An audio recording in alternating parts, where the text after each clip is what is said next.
Et bonjour les amis, aujourd'hui Gran Turismo 7. Alors moi je suis un grand fan de Gran Turismo, hein. J'ai fait tous les Gran Turismo jusqu'à présent. Donc celui-ci bien sûr ne déroge pas à la règle.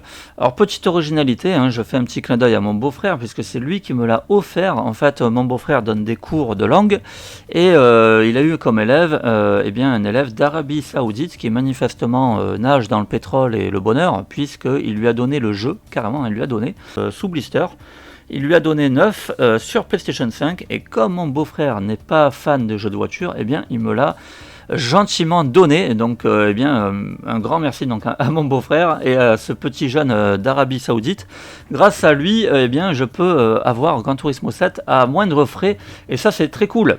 Donc voilà, donc c'était une petite aparté, effectivement je comptais l'acheter, mais comme pour tous les Gran Turismo depuis le 5, eh bien j'attends pourquoi ? Parce qu'il y a toujours plein de mises à jour dans Gran Turismo, et quand vous l'achetez à sa sortie, eh bien souvent il y a pas mal d'imperfections. Alors là pour celui-ci, j'ai vu que beaucoup de joueurs se sont plaints que les crédits étaient très difficiles à obtenir, que c'était assez pénible d'acheter des voitures. Mais depuis, Sony a fait pas mal de mises à jour et au contraire, maintenant, les crédits s'obtiennent de façon assez facile. Vous voyez que j'en ai 1 323 000. J'ai même envie de dire que c'est le premier Gran Turismo pour lequel j'ai pas trop galéré à obtenir des crédits. Là, 1 million quand même assez rapidement. Je vous montrerai dans quels endroits on peut les obtenir. Donc le menu, j'aime beaucoup le menu. Voilà, je trouve que c'est très épuré, j'aime bien. On a donc bien sûr toujours l'atelier de préparation dans lequel on va pouvoir customiser à fond sa voiture, hein, donc avec filtre à air, pneus, des boîtes de vitesse, des arbres à cam, allègement de la caisse et j'en passe. Hein. On a comme toujours tous les éléments qui font Gran Turismo. On a le lavage auto qu'on avait également dans les derniers Gran Turismo. Pareil, hein, donc pour laver sa voiture, pour lui ajouter des jantes, lui ajouter des béquets. Bref, tout un tas de joyeuseries. On a également le mode photo. Là, dans Gran Turismo, on a des photos, mais c'est incroyable. C'est à couper le souffle, le détail, la qualité. On a comme ça tout un tas d'endroits où on va pouvoir prendre sa voiture préférée en photo. C'est vraiment de toute beauté, hein, honnêtement. Et ensuite, après avoir pris votre voiture, vous pouvez donc comme ça partager vos clichés avec tous les autres joueurs. Donc ça, c'est vraiment super sympa.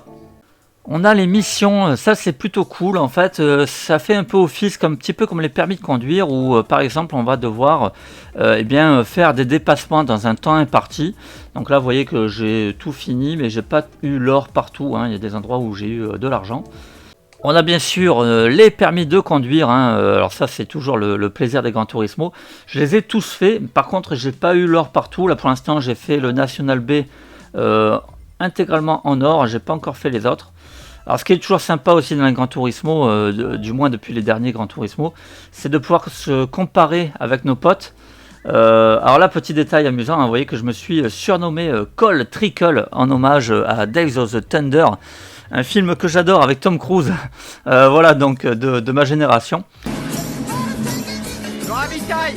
On est occupé, tu ravitailleras plus tard. Quoi? Oui, on déguste des chocolats glacés. Des chocolats glacés?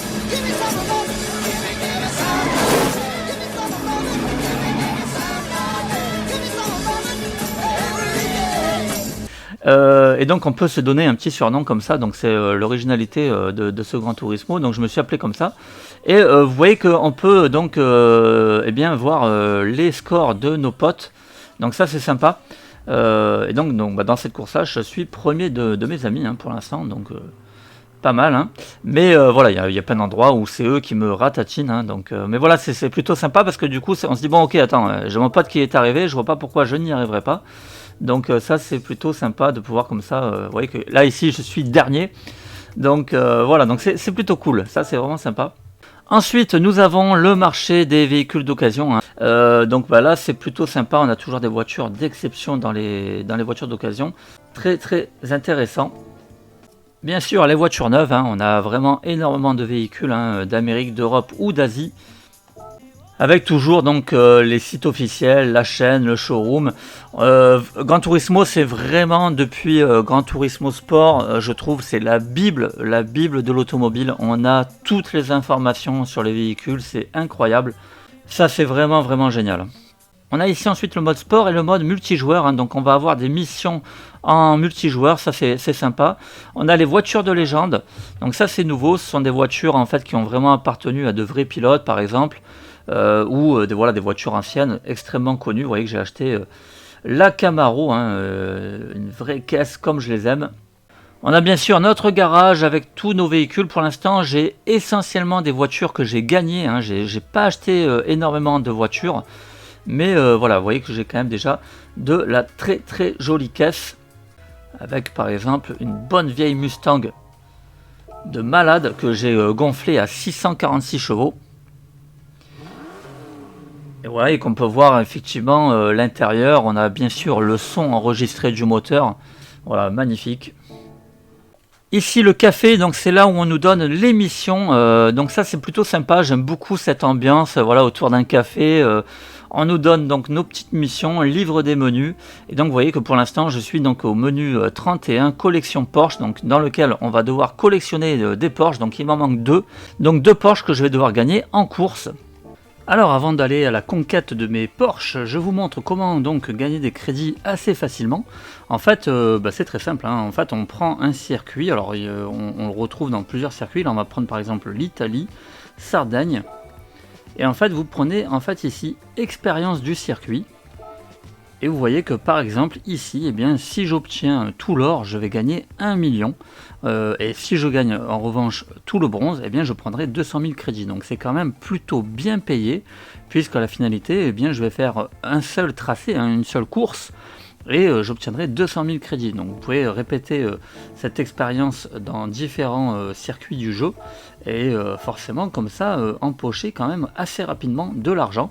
Donc j'ai trouvé que c'était quand même vraiment un moyen très rapide de faire beaucoup de crédits, et donc ça rend la chose quand même beaucoup plus accessible et beaucoup plus simple pour acheter donc de nouveaux véhicules.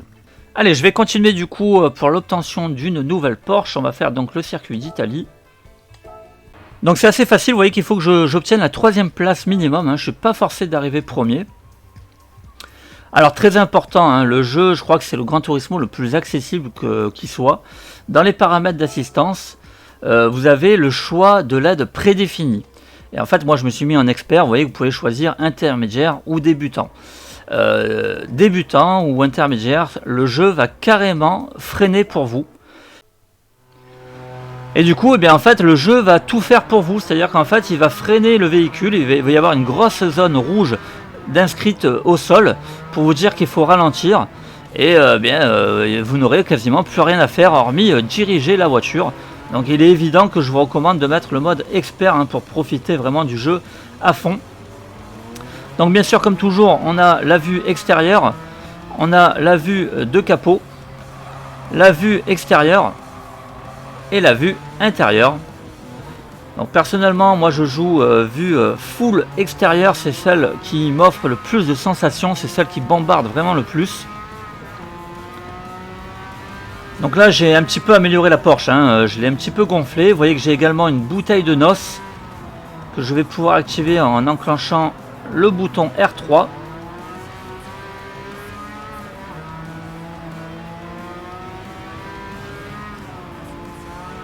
Alors, par contre, le gros défaut que j'ai pas fait, c'est améliorer le freinage. J'ai carrément une caisse qui freine pas, là c'est clair. J'avais dit qu'il fallait que j'améliore ça, j'ai encore oublié. Donc là il va vraiment falloir que je m'en occupe, parce que le freinage il est catastrophique. J'ai une puissance de feu de malade et j'arrive pas à arrêter la bagnole. Donc ça, il va vraiment falloir que je le rectifie. Sinon, écoutez-moi ce son quoi les amis. Ça c'est de la pure caisse. On n'est pas sur de la bagnole électrique là. Donc profitons-en, parce que bien on pourra peut-être un jour ne plus entendre ce genre de bruit. Quoique, hein, puisque faut dire que le monde change et aujourd'hui la voiture électrique, eh bien, elle n'est plus si en vogue que ça quand on voit le prix du coût de l'énergie qui s'envole. Et le gars qui a acheté fièrement sa petite Tesla, eh bien, va peut-être le regretter prochainement quand il verra sa note d'électricité augmenter. Donc à voir, hein. Bon, surtout qu'on est clairement sur de l'escroquerie totale hein, par rapport à l'électrique, puisque de toute façon vous avez une voiture qui est quand même énormément pétrole, hein. Les pneus sont pétrole, la caisse est fabriquée avec des pièces pétrole. Bref, beaucoup de choses à dire sur ces voitures électriques. Mais voilà, bon, on verra bien l'avenir, ce que nous réserve l'avenir, hein. Mais voilà, moi je suis un grand puriste des voitures à l'ancienne, avec des vrais moteurs comme on les aime, et avec un putain de son exactement comme celle-là. Voilà, là j'ai carrément oublié de freiner. Bon voilà, sinon pour revenir au jeu, eh bien franchement Gran Turismo, on va pas se dorer la pilule, hein. On va pas pratiquer la langue de bois. Honnêtement, si vous avez fait Gran Turismo Sport, vous n'allez pas non plus être dépaysé, hein. Voilà, c'est pas la grosse claque graphique. Voilà, vous n'allez pas tomber de votre chaise, vous n'allez pas vous dire waouh, je suis sur PlayStation 5. Non, non, clairement, oui, c'est plus beau, oui, c'est plus fin, mais voilà, il faut arrêter de se mentir. Le jeu est vraiment pas, il n'y a pas une grande différence. Voilà, là aussi, on n'est pas non plus sur l'escroquerie de la PlayStation 4 et la PlayStation 4 Pro. Où là, à moins d'avoir des loupes, la différence, vous voyez aucune différence. Faut arrêter la langue de bois, franchement. Moi, ça m'a toujours fait rigoler les gens qui disent ah non, mais attends, sur la PlayStation 4 Pro, t'es fou, c'est 100 fois plus beau. Non, mais faut arrêter quoi. On voit que dalle, on voit rien du tout. Là, on est sur PlayStation 5. Rejouer à Gran Turismo Sport sur PlayStation 4 et à Gran Turismo 7 sur PlayStation 5. Je suis désolé, la différence, elle est vraiment minime. Donc non, il faut être honnête. Le jeu est beau, hein, le jeu est sympa, il n'y a rien à dire là-dessus, hein. Moi je me régale, c'est toujours un très bon Gran Turismo. J'ai même envie de dire que c'est quelque part le meilleur Gran Turismo, puisqu'il réunit vraiment un petit peu un best-of de tout ce qui se faisait d'excellent jusqu'à présent. Hormis le seul carton rouge que je lui donne, eh bien c'est l'obligation d'avoir une connexion en ligne. Ça c'est vraiment quelque chose de détestable. Voilà, et Gran Turismo 7, ça c'est le premier faux pas, j'ai envie de dire. Vous serez donc obligé d'avoir une connexion internet pour pouvoir y jouer. Voilà, mais sinon hormis ça, ça reste un excellent Gran Turismo, mais encore une fois, voilà, qui a rien du tout à envier à son prédécesseur, hein, qui avait été beaucoup décrié à sa sortie, Gran Turismo Sport. Mais là aussi, il avait obtenu énormément de mises à jour pour finalement arriver à quelque chose vraiment d'excellent, hein. Moi, j'ai vraiment passé un très bon moment sur Gran Turismo Sport. Bref, voilà pour Gran Turismo 7. Je vous propose de vous montrer un petit tour des trophées. Donc le platine de Gran Turismo, c'est toujours quelque chose d'avoir un platine à Gran Turismo parce que c'est pas facile. On va donc vous demander notamment d'avoir l'or à tous les permis, hein. Donc ça c'est quelque chose déjà de pas facile, et puisqu'il va vraiment falloir apprendre les circuits par cœur. On va bien sûr vous demander aussi d'avoir plusieurs véhicules dans votre garage. Voilà, laver 10 fois une voiture, donc ça c'est assez facile, je ne l'ai pas encore fait. Avoir pris 100 photos, donc voilà, on a comme ça beaucoup de trophées assez faciles mais que je n'ai pas encore fait. Acheter une voiture électrique, vous voyez que je suis un grand fan des voitures électriques, comme vous pouvez le voir, je n'en ai pas encore acheté.